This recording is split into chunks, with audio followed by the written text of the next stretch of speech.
Hello दोस्तों, मेरे YouTube channel पे आपका बहुत बहुत स्वागत है। आज मैं आपको सुनाने जा रही हूँ एक नास्तिक की कहानी। तो चलिए सुनते हैं। एक रोज़ एक नास्तिक के सपने में भगवान आया और नास्तिक से कहा, मांग जो मांगना है, मैं तुझको देना चाहता हूँ। नास्तिक ने कहा, तू मुझको कुछ नहीं दे सकता। उसने कहा, क्यों? दुनिया तो मुझसे मांगती है।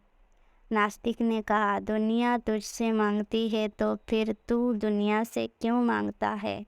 भगवान ने कहा, मैंने किसी से कब मांगा है? That is it.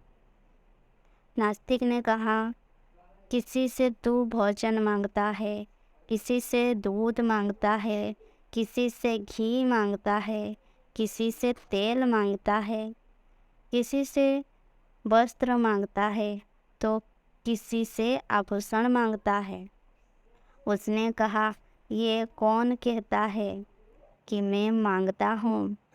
क्या किसी ने कभी मुझको मांगते हुए देखा है? नास्तिक ने कहा, ऐसा तेरे भक्त ही कहते हैं, तेरे पुजारी कहते हैं, तेरे एजेंट कहते हैं। उसने कहा, मैंने तो उनसे नहीं कहा। नास्तिक ने कहा, अगर तूने नहीं कहा तो फिर तू उनको रोकता क्यों नहीं? क्या तू उनको रोक सकता है?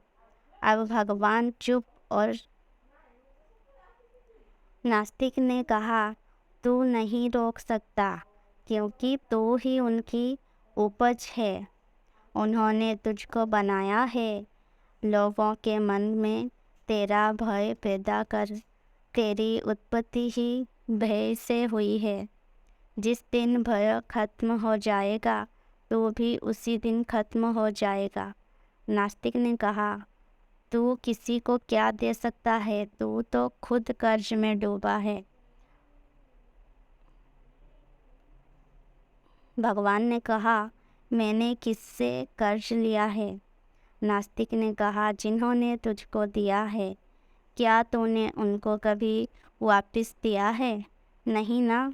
तो फिर तू उनका कर्जदार कैसे नहीं है? जो लेकर नहीं देता उसको बेईमान कहते हैं, ठग और धोखेबाज कहते हैं।